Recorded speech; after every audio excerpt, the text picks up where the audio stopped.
What's up, everybody? Welcome back to another video from Pink Tourmaline.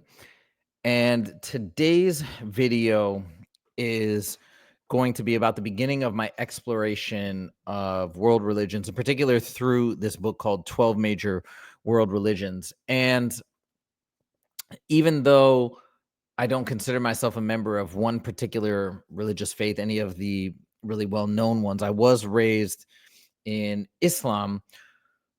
And I think it's worthwhile on this channel for sure, of course, as we're going on this joint journey of self-discovery, of trying to get a better understanding of why we're here, of what this entire universe and beyond is all about. I felt that it made sense, of course, to talk about the religions, because this quest that I'm embarking upon has been purportedly solved by these religious faiths, right? Each religion, I think, for the most part, seems to feel as though these are the critical tenets. This is the way the universe is laid out. This is why we're here. This is where we go afterwards. These are the fates that are available. This is the purpose, etc. And I think a lot of what we're seeing in near-death experiences, it may confirm pieces of certain religions, um, but definitely does not come out for any particular religion and seems to say, yep, this one has nailed it exactly on the head. I think maybe there are some that hit it better than others based on these near-death experience testimonials, hundreds, thousands, that we've documented and studied. But there doesn't seem to be a clear answer. But let's talk about some of the world religions. And I think if you're coming to this channel and you're confused and curious like myself, my assumption is you were raised in a particular faith and it just didn't feel like it was connecting, it was making sense, it was a satisfactory explanation.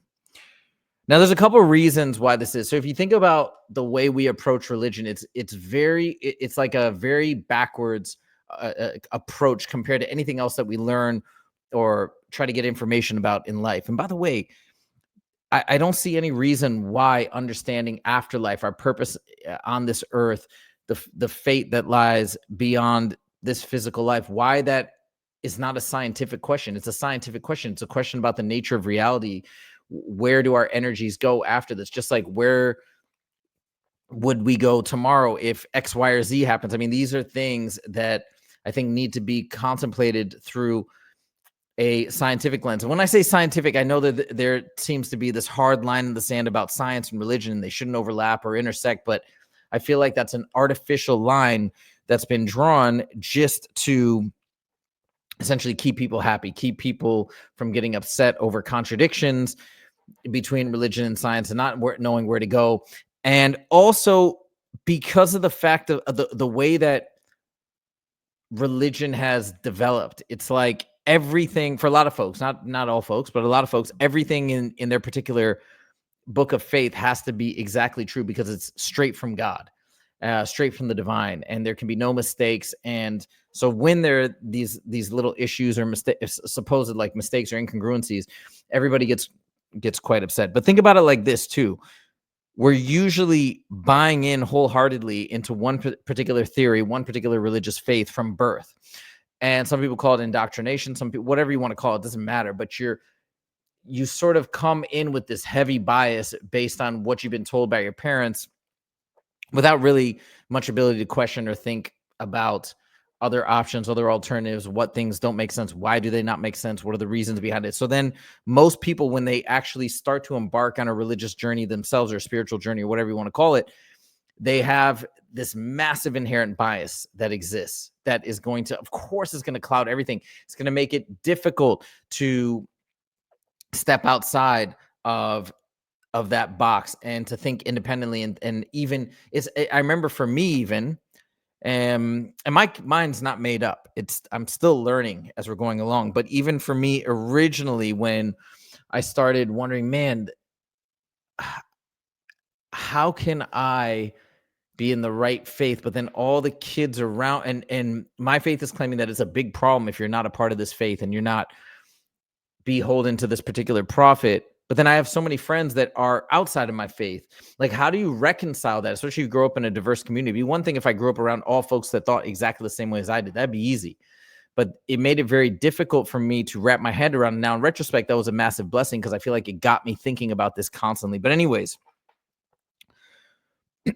the fact that we come in with a lot of preconceived notions based on how religion is taught and passed on, with this sense of it being absolute truth, being taught at a young age and sort of ingrained in us before we're even able to really contemplate things. I think that's why it becomes such a tricky subject to navigate. Now, let's get into the mixture, because what this first little video is going to be about in terms of religions is, as I mentioned, all these things, as I mentioned, how they want to be absolutely correct. And it's not like we can pick and choose certain pieces that make sense to us. Kind of maybe like you might do in the political sphere, right? You might not say I'm 100% Democrat, I'm not 100% Republican, I'm independent because I agree with this issue fiscally. I agree with that issue from a moral perspective. I agree with this issue in law. You know what I mean? Like, you can kind of pick and choose. You don't have to be hard line what and where. Well, maybe some people think you do, but you can be flexible based on what you would think would be the most effective for a well-running, smooth society. You can't really do that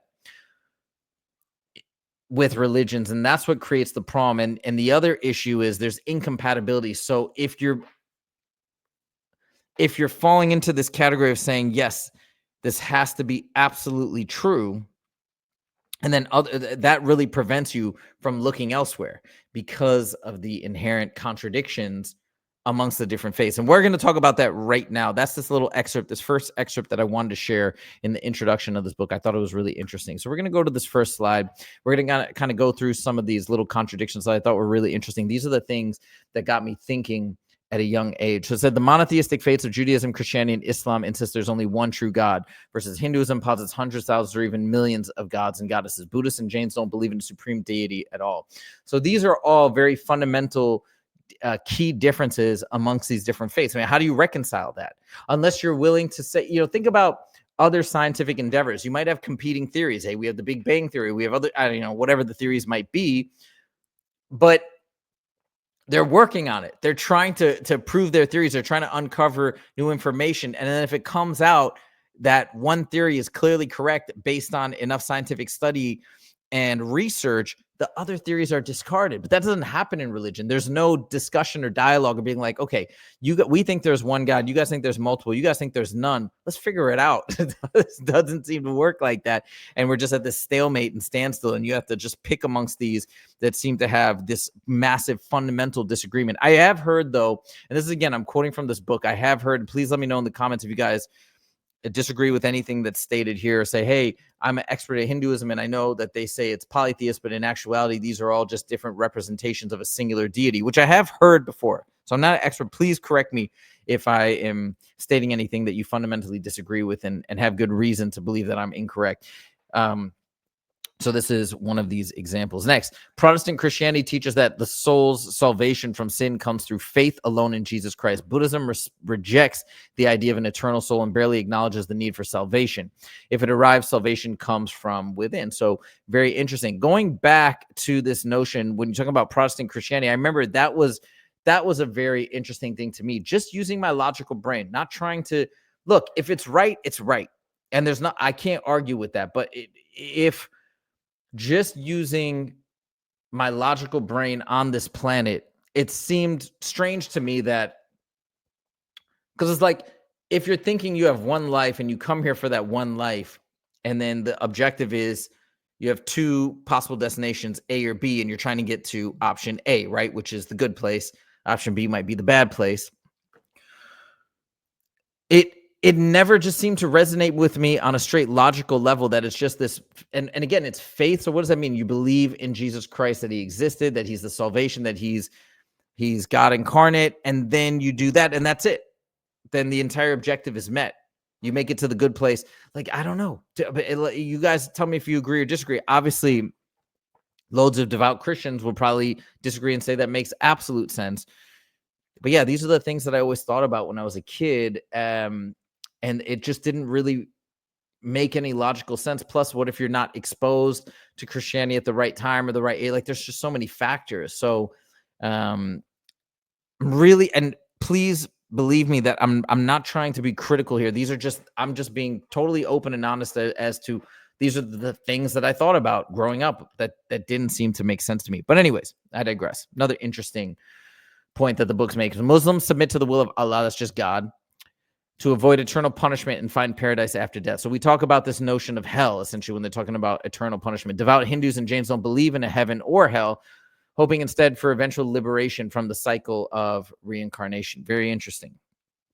So clear cut, massive differences in terms of the fate of our energies, of our souls, etc. Another thing I'll say too is I remember when I was a kid and I was being taught about hell and how you could avoid it, and at the end of your life you're tested, and based on the amount of good you've done, things like that, uh, you would be able to escape it. I remember just thinking for a number of reasons, and let me know what you guys think too. Does the concept of hell make sense to you on a logical level? And maybe I'm looking at this through the wrong lens. Maybe I can't use logic. I don't know. It's all I got. But why would entities or beings be created? Like, it just doesn't make sense. Why would entities be created, put through a test, and then if they failed, which they very well could, now you're going to torture them forever? And like, people, I don't think can really understand infinity or forever or eternity, what that means, if that's truly what it means. Forever, you're going to have certain missteps and you're not going to make the cut, and then you're just tormented forever. Like, that just never made sense. Plus, I always used to think mathematically that you have a very set finite life here, several decades, and that finite time then warrants infinite suffering. So that never really made sense to me either. Anyways, these are things that I thought about when I was a kid. But going back to the point, this highlights some very big fundamental differences that just can't be resolved unless you sit down and have a discussion, like I said. But it's just not the way religion works. It's not going to happen, unfortunately. Christians, Muslims, and Zoroastrians affirm a supernatural realm filled with good and evil entities. The worldviews of Sikhs and Confucians ignore the supernatural altogether. Okay, I didn't know that. Jews and Christians share the same God, the same religious heritage, and some of the same scriptures, right? The Old Testament, the New Testament, they were part of the same book, the Bible. For Christians, the Old Testament is, of course, the Torah. But because Jews don't acknowledge Jesus as the Messiah, many Christians, maybe I guess they're talking about Protestant Christians in particular, whatever, believe that they're destined for hell. That's a pretty big fundamental difference. Don't think that's going to be resolvable. Muslims believe Muhammad was the last in a line of prophets that included Abraham and Jesus, rejecting the faith of Jews and Christians as incomplete. Yeah, I don't know if it's even a specific rejection. That might be too strong of a word. I remember in Islam, and I'm not a Islamic scholar by any means, but my recollection is that Christians and Jewish people are considered people of the book. So it's part of that same lineage. I don't remember how it works. I think I don't know. I don't remember exactly how it works in terms of salvation or whatnot after the fact. But yeah. Anyways, there is that disagree. See, this one is not so fundamental because it's just like, hey, you've got most of the formula. You're just missing this last piece, and this is the final testament. But yours are still part of that same lineage, and then now here's this last piece that is meant to trump everything. So it's not as fundamentally different as some of these other differences. Many Protestant Christians believe the doctrines of Catholic Christians are unscriptural and may lead them to hell. Catholics believe, this is even within Christianity, Catholics believe Protestants are operating outside the true church and may be bound for punishment in the afterlife. Like, that's wild to me. I don't know why anybody doesn't just sit down and look at it through some sort of a critical, logical lens and be like, hey, you're Christian, but you're this other type of Christian, and now that's going to lead to punishment in the afterlife. And I don't think they mean maybe they mean some sort of a temporary thing or a purgatory thing. But if it means some eternal punishment for going the wrong way, like, that just does not make any sense. I'm sorry. All right. A Muslim prays 5 times a day and may make a costly pilgrimage to Mecca because the faith requires it. At the same time, he may believe the Christian tradition of communion is ridiculous. I mean, who believes anything is ridiculous? I don't know. That's a weird statement to even say, that they may believe anything like that's ridiculous. Why? Anyways, a Christian may spend hours memorizing and studying the Bible as the authoritative word of God, but dismiss the Muslim Quran as nonsense. Again, I feel like that's a strong word to say. That I don't think they call the Quran nonsense per se. I think they would maybe just, it's not, they haven't chosen to believe it, I suppose. Yeah, I don't think I don't think Muslims would call communion ridiculous. I don't think Christians would necessarily call the Quran nonsense. Those are strong words. But yeah, obviously they're choosing one over the other. That makes sense.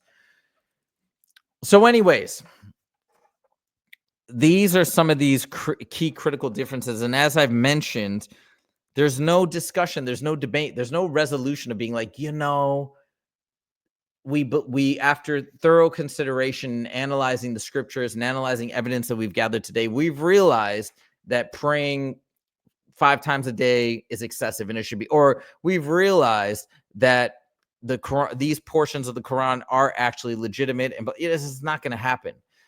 It's sort of, you got to buy in 100%, and that's it. And the problem is with the ways that the different faiths conflict, it just basically makes it impossible to even think collectively about any of these tenets, any of these principles, any of these practices. Anyways, we're going to dive deeper as I continue to read this book, and I'm going to read many more. Again, not an expert. Hope I'm not getting anybody upset who is part of one of these particular faiths. And if I'm saying anything that's incorrect, please let me know in the comments. I'm going to keep trying to improve and do better and learn more. But as I mentioned, this channel is a way for me to learn as well. I don't know where I'm going to end up. I don't know where I'm going to land. I'm going to try not to approach this from a heavily biased perspective based on my upbringing and what I thought before. I'm going to try and be completely open-minded. I will state off the cuff that I do find a lot of really good merit in near-death experiences in particular. Man, they just really resonate with me. They seem to make a lot of sense what people relay back in terms of what our objective is here in this life and on this planet, and what existence looks like beyond this. All of it makes tremendous sense to me. Maybe on a logical level, maybe on some subconscious level. I don't know. So maybe you could say that could be a bias right now for me, where I'm heavily inclined to believe a lot of these experiences because there's so much overlap, and they're happening now in real time, not like 600 years ago or 2,000 years ago. And we're constantly getting more information. So I'll state that could be one of my inherent biases right now for those folks who are really like, man, these NDEs are nonsense. Why are you even looking into them? They can't be trusted, whatever. Okay, so there it is. But anyways, we shall see how we'll go along, and we'll see what we learn together. And that's it for this video. Let me know what you guys think in the comments. Thank you guys so much for joining. We'll see you in the next video. Take it easy.